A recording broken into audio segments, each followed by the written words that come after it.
podcast. We're episode 4, Crossy. Welcome back, Adam Crosswade, our co-host tonight. I'm Ben Tippett. Adam Crosswade, how you going?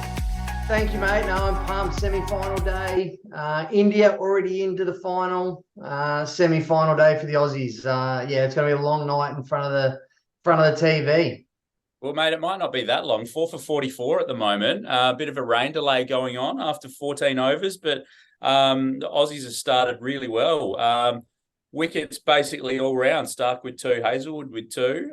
Looks like Cummins only bowled the 1 over for 12, but a really good start from the boys. And I guess we were talking on the last podcast. We thought that whoever won the toss and batted first, if they put on a really good score, it might go in favour of the team that won the toss. But it shows it hasn't really been the case. Maybe that's the weather. I'm not sure. What do you think?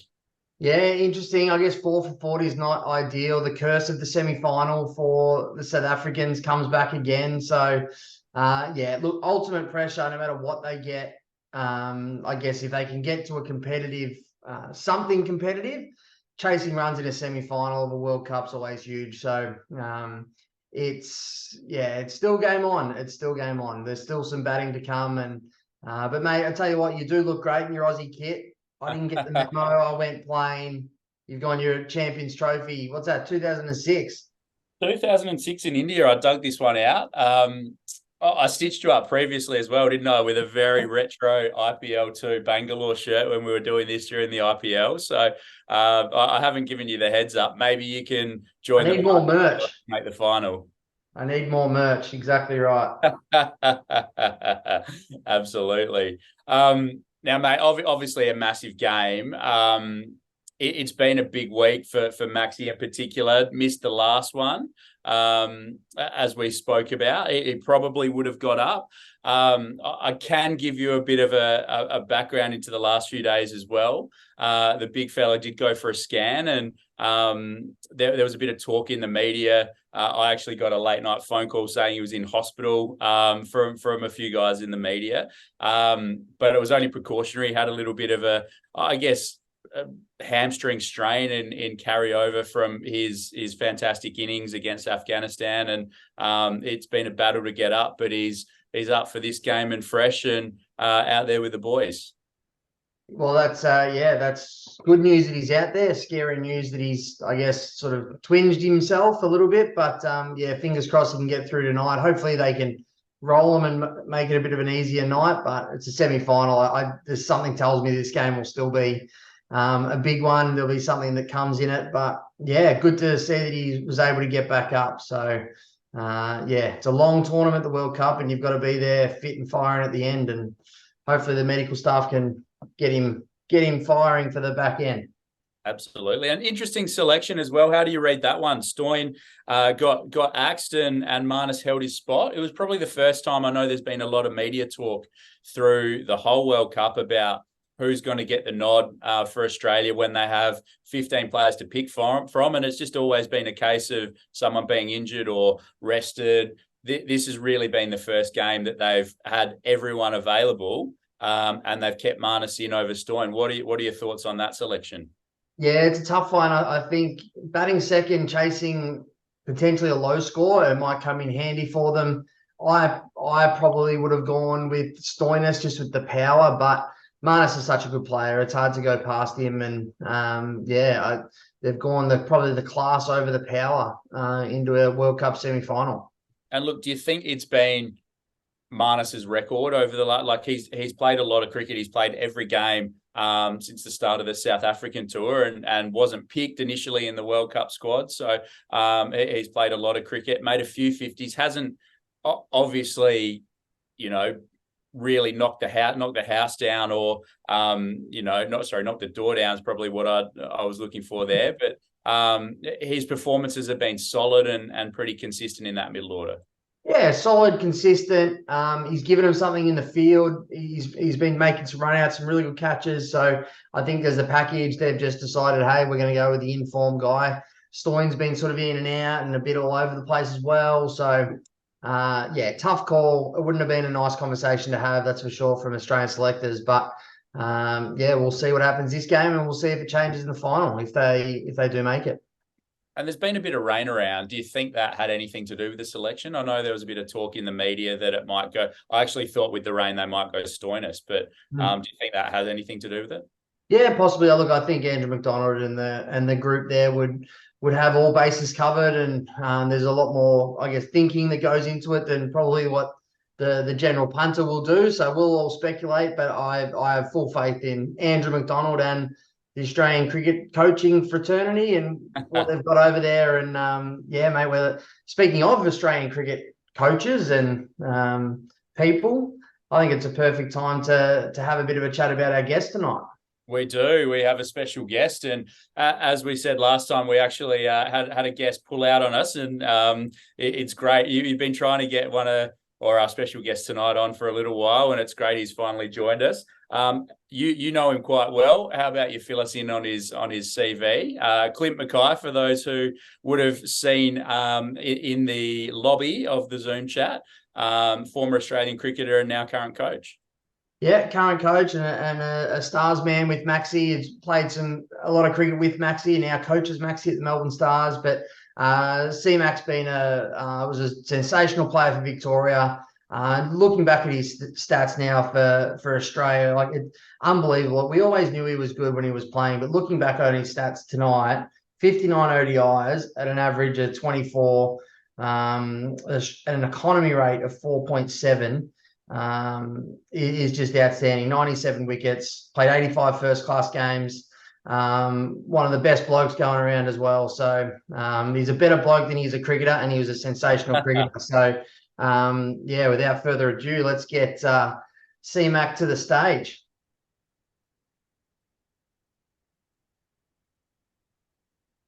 Here he is. Welcome.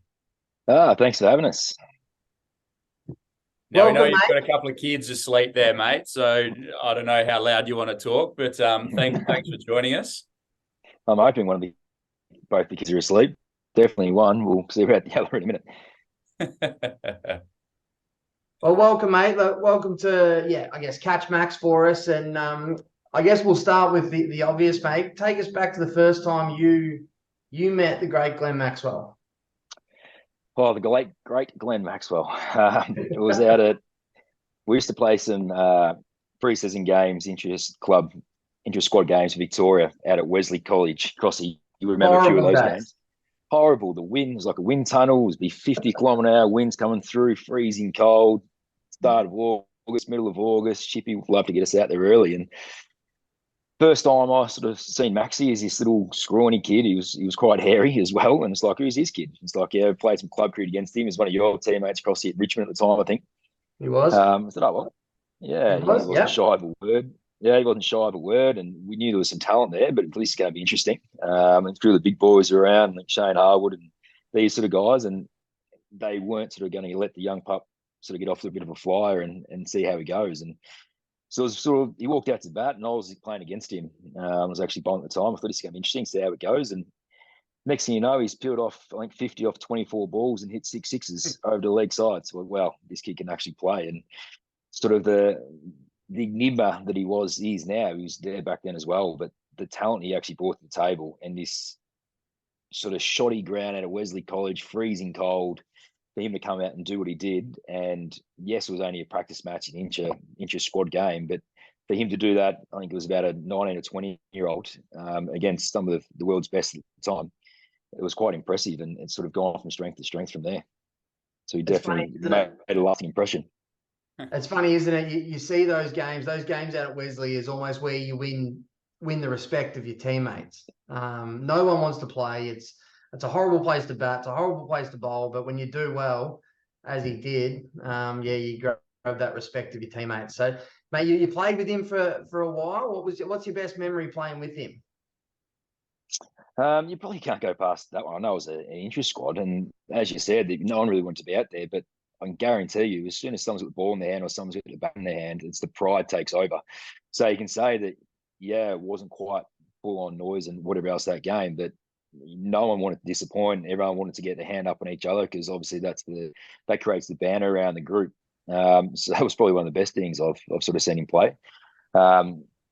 As a coaching the Melbourne Stars, probably the second best things I've seen was at I was at Metricon Stadium up in the Gold Coast.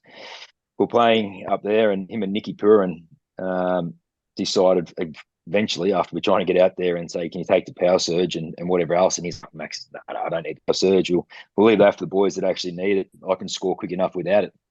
Well, yeah, fair enough, because you probably can. And he came out, I think they peeled off 70 in 3 overs and basically single-handedly won us the game in the space of 3 overs. And I think he ended up with 60 or something off 25 balls, something ridiculous.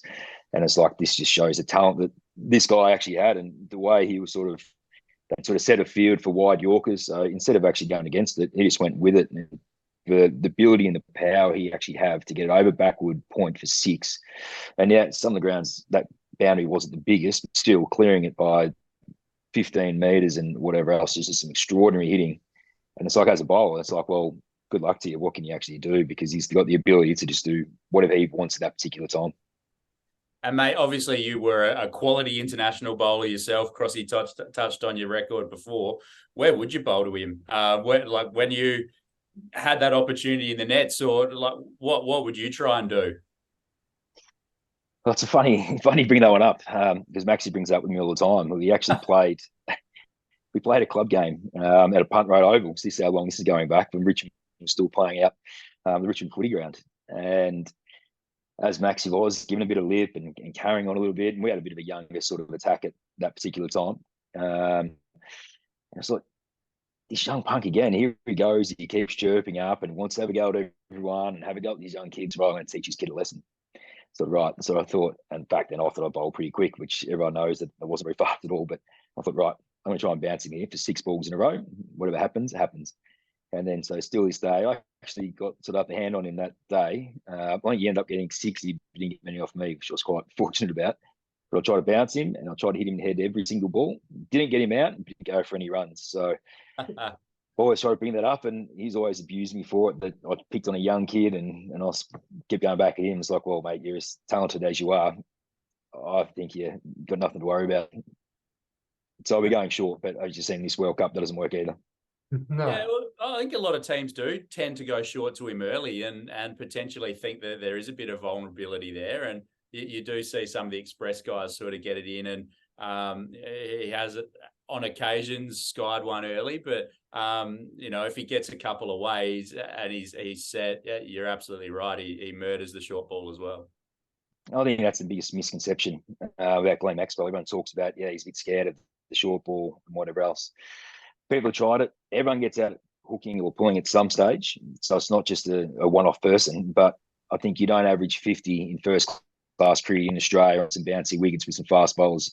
You don't average 35 and strike at 125 in one-day cricket. You don't average 30-odd and strike at 170 in international 2020 cricket if you're scared of the short ball. So I think it's a massive misconception, and I don't have the numbers on me at the moment, but I'm sure the numbers would be very beneficial in Maxie's favour when you talk about the short pitch ball bowling to him. So he's that talented, and people think that's a weakness, and hopefully they keep going on it, because they might get him out once out of 15 games, but as the great Graham Rummins used to say, Crossy, you got to get it somehow. But there's no doubt that he takes the game on, and you might get out 1 in 15 games, but also too, he's going to score 200 runs out of that playing against the short ball in quick time. So the strike rate's going to be really high. So it's a massive misconception, and somehow it's stuck around, but you don't average 50 in first class cricket in Australia if you worry about the short ball. That's a really good point, mate. It's a really good point. But, mate, let's take the conversation to yourself. So, 2006. I'm happy to keep talking about Maxi if you like. Mate, we do a lot of that, but we'll come back to it. But, mate, 2006 debut for Victoria. Can you take us back to, back all the way there when you worked your way into the stateside? Yeah, it was an interesting time. It was a quite exciting time. So the previous 12 months was a bit more interesting, and sort of the hard work accumulated to actually get an opportunity. And I was actually contracted here before Victoria, and probably things didn't quite go to plan, and didn't quite do the hard work that's required to be a professional cricketer. I had some issues with some probably not training as hard enough, was a little bit overweight, where you probably should have been from a professional athlete. So it was a sort of good talking to after the season. After I got sacked from contract, it's like, well, what do you want to be? Do you actually want to play cricket, or just want to go be a run-of-the-mill, play some park cricket and have some fun, and think back in 15 years' time what could have been? So a guy, Andy Collins, who's now as assistant coach at Hawthorn Footy Club, took under his wing and made me into a football pre-season. It wasn't about playing football. It was just more about getting the sort of the fitness base to actually go and compete at professional level. So that was great. Did some really hard yards, and with Andrew McDonald came down as well for support, and we both sort of slugged it out at Coburg City Oval with 3 degrees on a Monday, Wednesday, and Friday night, which wasn't very enjoyable. But that sort of all that sort of work led me into getting the opportunity to play for Victoria and sort of take sort of the career path that we did in the end. So it was great reward, and it was I was very sort of lucky to have the right people around me at that particular time. And but also too grateful for the opportunity that got given to actually get me in that position, and then grateful once again to actually get your opportunity to represent your state and something you grow up wanting to achieve. And that sort of flows into representing Australia. So there was a lot of things sort of accumulating to one. It was a very exciting time. Mate, it was. I remember as a teammate, it was a hugely exciting time when you went on to play for Australia. I think you debuted in India, 2009. Is that right? Yeah, correct. So I got my numbers right there. But yeah, mate, can you talk to us about playing cricket in India? Obviously, we're watching the World Cup at the moment, but yeah, your first taste of international cricket in India. Yeah, it was a bit of a whirlwind sort of moment. We spent over there playing the old Champions League, which is all the domestic competitions around the world, going and competing against each other. There was a bit of it didn't last too long, unfortunately, because it was a great tournament. But it sort of got home, did reasonably well in that. I think I did quite well against some of the IPL teams, which was quite nice, especially at the start. So you go back with a bit of confidence and whatever else, and not thinking that the Australian duties are on your horizon or whatever else, but it just gives you confidence going back to the Victorian season that you know you can actually compete with some of the best. So that sort of gives you good confidence. And all of a sudden, there was a couple of injuries, and out of the blue, I got pulled off the ground at Adelaide Oval from Greg Shippard. I thought, oh no, what's happened here? I think I've actually been done right. I've done nothing wrong. Ship, I'm bowling no balls. I think I'm not going for too many runs. I thought, I can't be in too much trouble. And he goes, right, pack your bags. I'm like, oh shit, what's happened here? I said, everything okay, Ship? He goes, yes, no, everything's fine.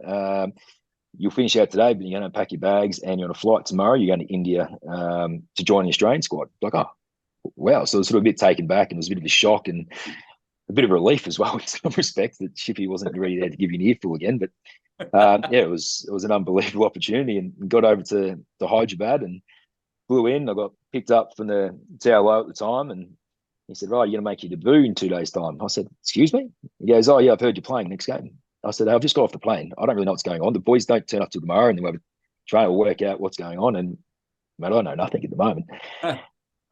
He goes, no, I've been told to play. I said, oh, excellent, no worries. So anyway, I went to bed. The boys turned up the next day, and I hadn't met half of them before. So it was a bit of a nerve-wracking time. They were down the pool doing recovery. So there I was, and in the old Speedos, and jump in the pool with them and trying to act cool and sort of keep quiet to the side. And it all went really well. And that afternoon, got told that, yeah, you actually are going to play tomorrow. So it's quite exciting. It happened quite fast, and so this is a really good time. I can't wait. I'm really excited. But then sort of the next day, turned up, woke up, getting ready for the ground. And that Victorian days that you turn up in your tracksuit and you go to the lift, and away you go. So then I got to the lift at the hotel, and Ricky Ponting had to be there at the same time. He goes, are you coming to the ground? I said, yeah. He goes, is that where you're running to the ground? I said, yeah, I think so. He goes, right, you've probably been told this, but you need to change your pants to your presentation pants. You need to change your top to your presentation polo, and then you get back on the bus. I said, okay, no worries. So there I was, back to my hotel room, got changed with the proper gear on, back on the bus, and headed out to the Hyderabad Stadium. And yeah, the rest is history, really. It was very exciting. Yeah, and one of your first wickets. Sorry, you go, Crosby. You go. I was just going to say the rest is history, but the thing about this game, it was an unbelievable Indian team that you played against. Yeah, and I know you're probably looking at the same scorecard I am, Ben, and it's mate, you just knocked over Tendulkar, it's fair to say. Yeah, you can say you knocked over Tendulkar. We'll get to that story in a minute, but I just remember going out there, bowled first change there, where you had 10 overs to wait. Bowling all of a sudden said, your turn to bowl. And Cameron White was playing the same game as well as the captain of Victoria and a good friend of mine. And I said, mate, I'm a bit nervous here. He goes, what do you mean? I said, I'm just worried about hitting the pitch. It's like all of a sudden there's 60,000 people. I can't hear 5 meters away from what someone's actually saying. And I'm meant to run in and try and hit these stumps and get someone out down the other end. I'm looking at Good and Gambier and I can't remember else at the time. It's like, well, this is Sehwag, Tendulkar, Gambhir, Yuvraj Yeah. Singh, MS Dhoni, Suresh Raina. Mate, it's some of India's best. yeah. So it was a bit daunting at the time. And here I'm a local boy from Bundoora and trying to make my way in the world of cricket. But no, it was a great excitement. And yeah, you can start knocked over Tendulkar. And the lucky thing is that the boys batted really well. And we got 350. So in that era of cricket, like 350, that you don't lose those games. That's basically it.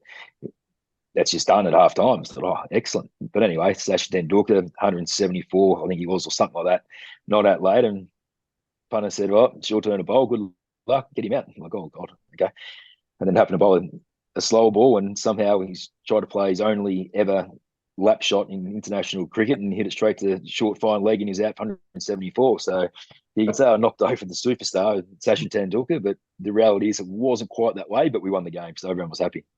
Mate, you 100% knocked him over. You also knocked over Gambhir, and you also knocked over my man, MS Dhoni. So not a bad day. Plus involved in a run out. Mate, you've had a day out on debut.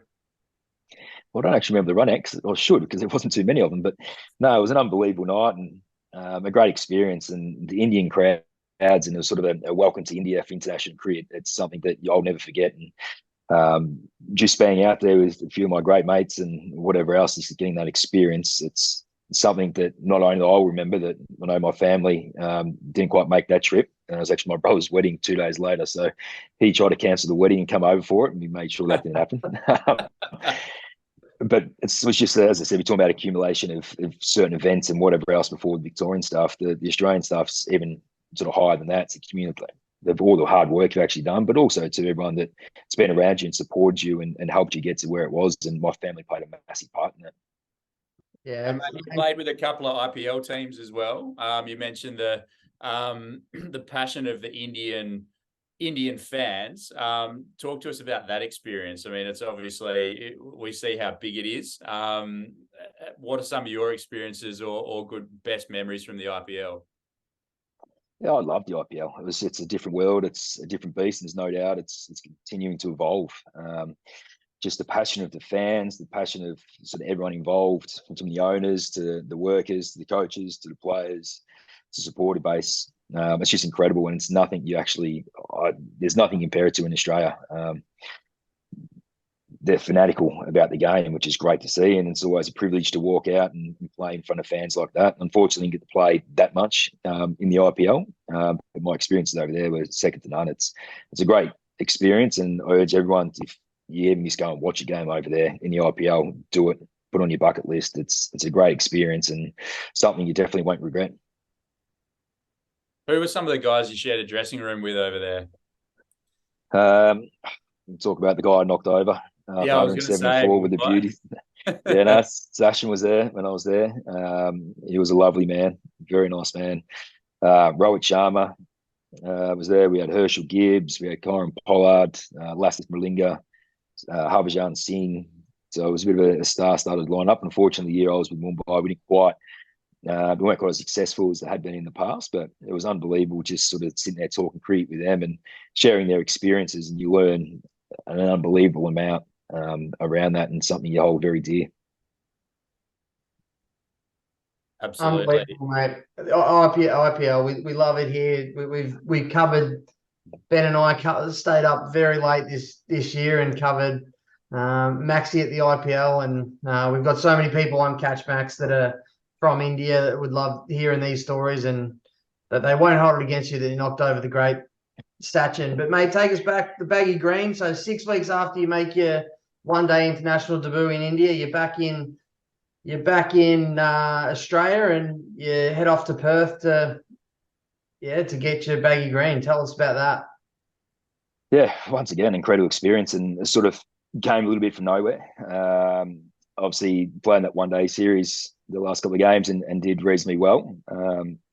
Then sort of came back from there. You thought that a lot of the guys were coming back, the guys that are injured, were going to get their opportunity again. And Sids was one of those ones that got injured for the one-day series to open up my opportunity. And it just happened to be that there was a couple of injuries one injury going to the Adelaide Test match. So I called up as 12th man and as cover. I didn't quite make my debut there, which it was just, once again, it was probably a good thing because you actually got around and actually saw how the test cricket went, and a little bit different from one day cricket, but also the experience and just watching the way the boys go about it was incredible. And then, unfortunately, but my good fortune, a good friend of mine, Peter Siddle, actually got injured during that game and was sort of under an injury cloud going into Perth and didn't quite get up. So I got the tap on the shoulder and said, "You in?" And thankfully that sort of happened 3 or 4 days out. So I gave a chance for all my family to sort of come over and support. And it was just my greatest memory from that is actually received my baggy green cap from Ricky Ponting, and then looking over about 10 metres away, just the other side of the fence, was all my family that have been there and supported me all throughout my career and my journey to get to where I was. So it was a bit of a collective for everyone's sort of hard work, and the achievements all come off one together. So it was something that it's definitely going to be very fond in my memory bank for forever. And you did get a test wicket there, mate. Can you remember who it was and what happened? Yeah, I actually got two first wickets. I don't think that's ever happened in Test cricket before, but I got the first one, got given out and got reviewed and got given not out, which is fair enough. But then, thankfully, a couple of overs later, Dinesh Ramden somehow chopped one onto the stumps and got a wicket. It took me 2 games, 1.5 games to get my first Shield wicket playing for Victoria. So I didn't really want to go a whole test without getting a wicket, but it was nice to get one toward the back end. And then I nearly got another one. Dougie Bollinger, the great Dougie, he tried to claim a catch, I think off Solomon Bennett fine leg, and I think it bounced about 1.5 meters in front of me, and he jumped up and tried to claim a catch. It's like, Doug, there's actually cameras out here, so I'm not sure getting away with that one.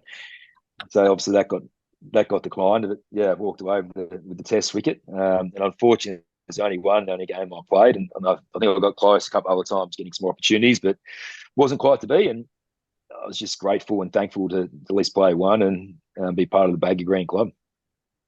Well, that's it, mate. And you deserve to be, and you're a Test cricketer, and your numbers in one-day cricket are outstanding. But take us away from your playing days, and now you've transitioned yourself into coaching, and you're coaching the Melbourne Stars, and you've been doing some tours with the Aussie guys.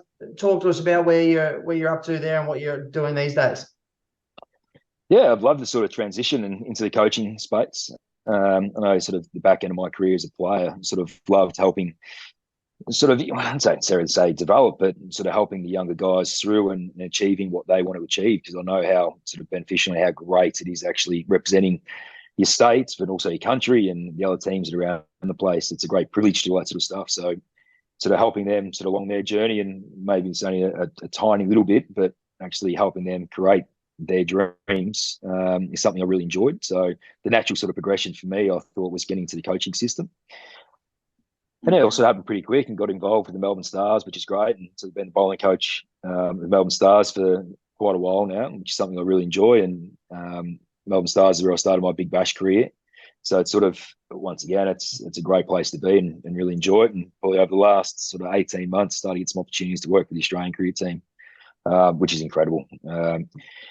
Everyone hears about sort of Andrew McDonald and the operation that he actually brings to the table. It's second to none, and it's great. The guys are fantastic. Everyone's buying into the process they're trying to achieve, and it's a really enjoyable place to work. And every opportunity I get, and I'm really grateful for, and just going over there and trying to do the best I can to help the boys continue on the success that they've actually had. So off to India again on Saturday to do the 5 2020s after the World Cup. So hopefully the boys can get the job done tonight and move on to the final, and they come into that series very happy after winning the World Cup, because that's would have been the ultimate achievement.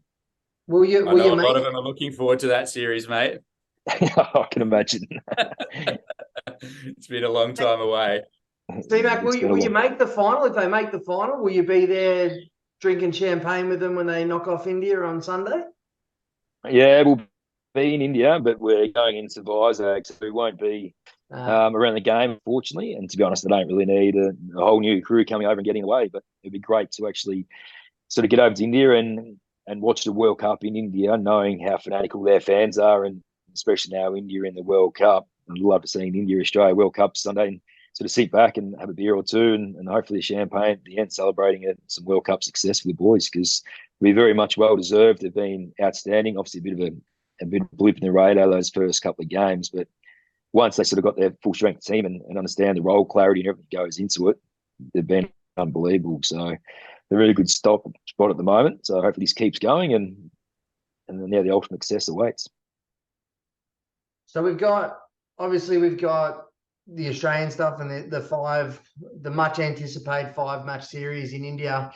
But mate, what we're really excited about from a Catch Max point of view is what the Melbourne Stars looks like this year and the moving into the Big Bash. How's the squad looking? How's the planning going?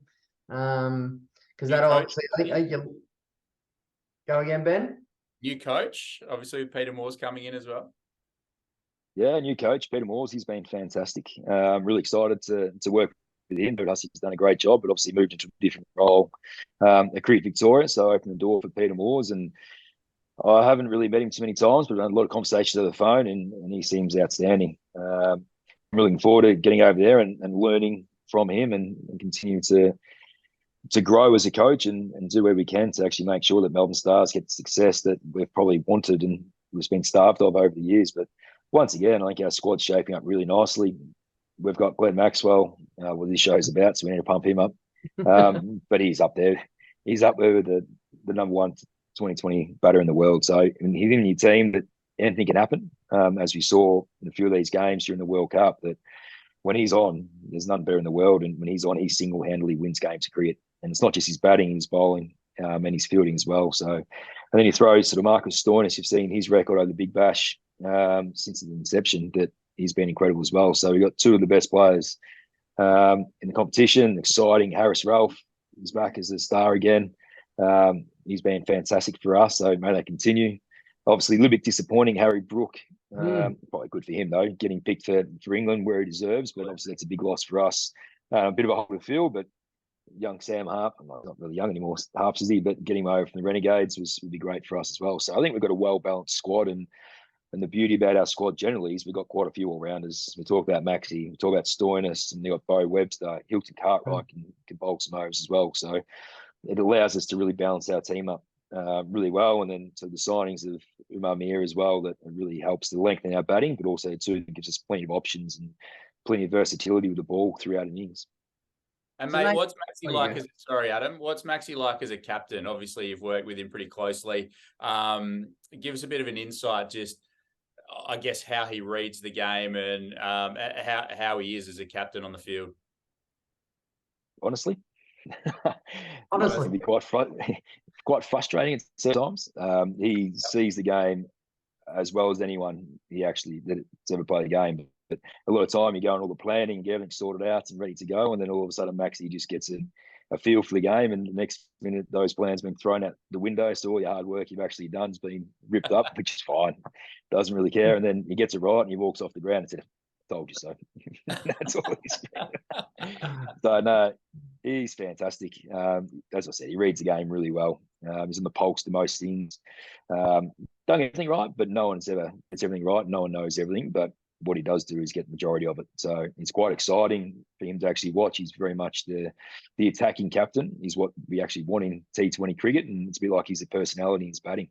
It's always on the attack, how we look for the positive advantage against any team. So it's never a dull moment. It's always exciting and hopefully very successful this year. Gets back out, because I know he hated missing last year and hated sitting on the sidelines watching, and the way he sort of performed wasn't really up to standard. So he's definitely ready to get out there and right the wrongs of last year. I was going to ask you about him on the sidelines, mate, because I know, speaking to some of the other boys and also seeing some footage, he would have been so frustrated and probably very annoying for you guys, even more so just sitting there. Yeah, at times he was, but the thing is, though, because he's such a good captain, the knowledge of the game is so good, and his ability that he actually brings to the table in the actual playing arena is unbelievable, that sometimes he can't quite comprehend that people aren't quite as good as him. When I sort of know that's quite hard to work out because he's the best in the world. But that's the sort of persona he presents, and it's like things need to happen this way and things aren't actually happening. And then the biggest one to him, he loves to get out there and show people how to do it. He loves to actually show the young kids that this is how you actually think through situations, or this is the way you take the game on at certain times. And when he's not out there showing them, he feels a little bit helpless in some respects. So it was quite a tough year for him last year. And that's just on the cricket field. And then you've got all the mental side of things and how that sort of looks that he was going through as well, but not knowing that if his leg was actually going to repair itself and he was actually be able to play cricket again at some stage. So it was a very sort of tough time for him, but obviously he's got to the other side of that and really starting to dominate world cricket once again, which is great to see. And hopefully he dominates the Big Bash like we all know he can. Mate, let's head over for the last little segment of the World Cup. How have you seen the Aussies during the World Cup? And have you seen it all unfold as a coach and as a former player? How have you seen it?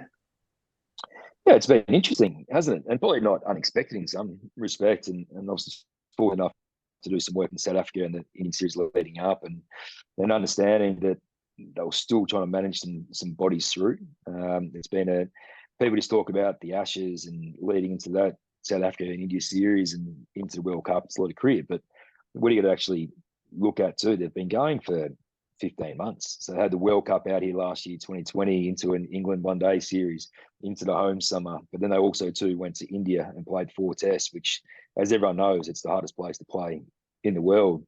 That led into the one-day series against them as well in some 2020s. Then the big boys play the IPL, into the World Test Championship, into the Ashes, and then into the South Africa Indian series. So everyone sort of talks about the 6 months prior, but if you actually put in perspective, you're actually looking at a lot longer period of time. So there's guys that have been home for 50 days in the last 360. So it's bloody hard work, and trying to get people to the World Cup and the biggest stage and make sure they perform. There needs to be a chop out at some stage. So, and then also too, the first game hitting up India in India. How many times do people actually beat India in India? As you can see in this World Cup, none so far. So that's the hardest assignment to start with. And all of a sudden, it's like, on the back foot, you're in a bit of trouble. It's like, put things in perspective. They're still gelling as a unit, playing against the best team in the world. And then you throw into South Africa, who finished second. They lost 2 games. One's India, and obviously the Holland game, which has been unexpected, but they've been in really good form. They've come up a bit more rest and had their team that's actually been the same team all the way through. So then all of a sudden, zipping 2, and everyone's calling out that the head's got to roll and the World Cup's going to be a disaster. And they're talking about it's going to be the same as the Wallabies and what is going on here. It's a shambles. And it's like, well, hang on a minute. Everyone just sit back, relax, understand the actual bigger picture, what's going on. They start to get the jail, start to get the units together, start getting the players in the park that they wanted for the majority of the time, start getting the right sort of roles. Zampa starts to feel a lot better in his body, which is in India. He's our biggest key. Then all of a sudden you go on a 7-game tear. So, and everything's like the world's good again. It's like, well, just the thing in perspective is there's a reason why generally things happen, and they've actually set themselves up for the back end of the tournament. Travis Head wasn't playing. He averages 50 and strikes 120 as an opening batter.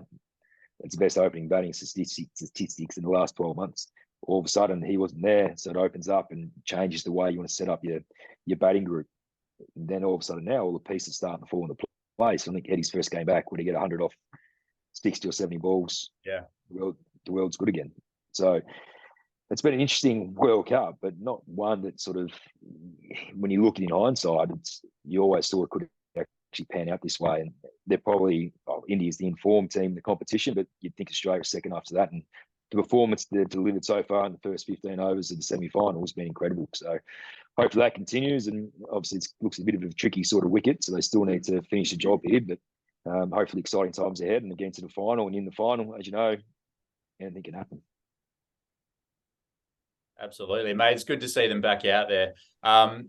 It really good insight talking about just peaking at the right time. I guess tournament play is such an important thing with that. You talk about it in tennis and everything. You got to be at your best at the back end. And I know there are a lot of tired guys going in to the actual start of the tournament. But as you say, it's been great to sort of see guys settle into their roles. And I'm still not sure if we know what our best team is. There's been, guys, as Crossy and I were saying before, I don't know if you heard it, in and out. And it's been a really interesting decision to play Marnus ahead of Stoyne.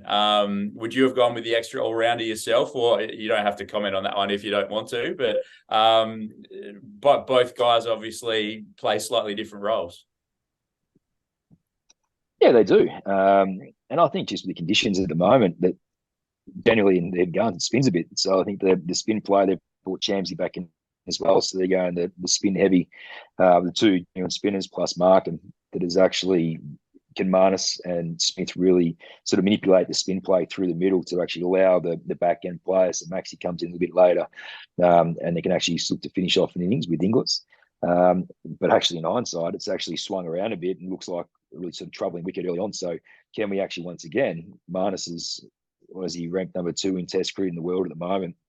So he's equipped with those skill sets to actually absorb some pressure, put the attack back on the opposition, and allow to drag our innings out sort of a bit deeper, so you get into the roles that where you actually want to release certain players. So I think these conditions based, I think they've gone with the right move. Well, only time will tell anyway, and you're not really going to know because you don't know how Stoyan's going to go. But yeah, Stoyan will be extremely unlucky. He's been pivotal for this setup for a long period of time, and especially his bowling. And you think about the conditions out here at the moment, that would have suited his bowling perfectly. So it's a bit of a catch-22, and I think, well, you're never going to know, but I think if you're damned if you do and damned if you don't, generally a lot of times as a selector, but I think they've gone with a quite good option at the moment. C-Mac, what you've answered in the last 20 minutes is the exact reason why you're going to be a very good coach for a very long time, mate. That's a